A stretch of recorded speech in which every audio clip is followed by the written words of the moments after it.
At their core, blockchains are ways to own and transfer digital assets.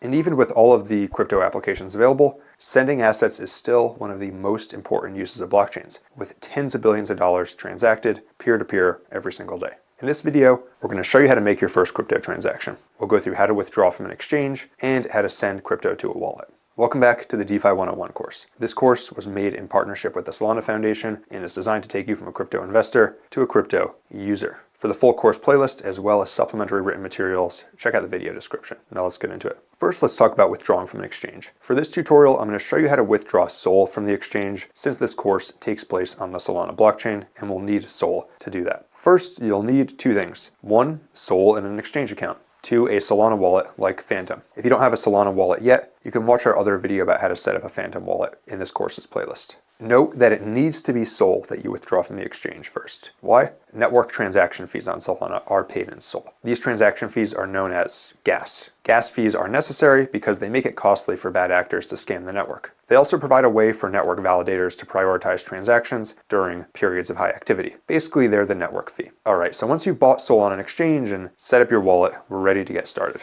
For this demonstration, we're going to withdraw SOL from Coinbase since it's one of the most used exchanges in the world, a common entry point for retail users, and it's the most used crypto exchange where I live in the United States. These steps will apply to most tokens on Coinbase, not solely Solana. First, go to My Assets to see all the crypto assets you hold on Coinbase. SOL should appear there. Select the asset you'd like to withdraw, in this case SOL. Click on Send Crypto. You'll be prompted to enter an address. Go back to your Solana wallet and copy the Solana address available at the top of your wallet. It's always good practice to send a small amount first as a test before sending large amounts. Remember, there's no way to reverse crypto transactions after they're made, so you need to double check the address is right. Even professionals with years of experience in the industry do this. A few seconds can prevent you from making a big mistake. You'll have to click through a series of confirmations and approvals, and your SOL will be withdrawn. Note, there typically is a slight fee for this. Occasionally during periods of high network activity, this might take up to a few hours, but on a usual day, it's near instantaneous, and you should see the SOL appear in your wallet like this. In addition to withdrawing crypto from an exchange to your own wallet, you may also want to send fund between wallets or send it to a friend. Let's look at how to do this now. Like before, we're going to need a unique wallet address to send our SOL or other tokens to. For this demonstration, we'll use this wallet here that a friend sent to me in a message. Let's imagine I'm paying him back for dinner. I copy the address.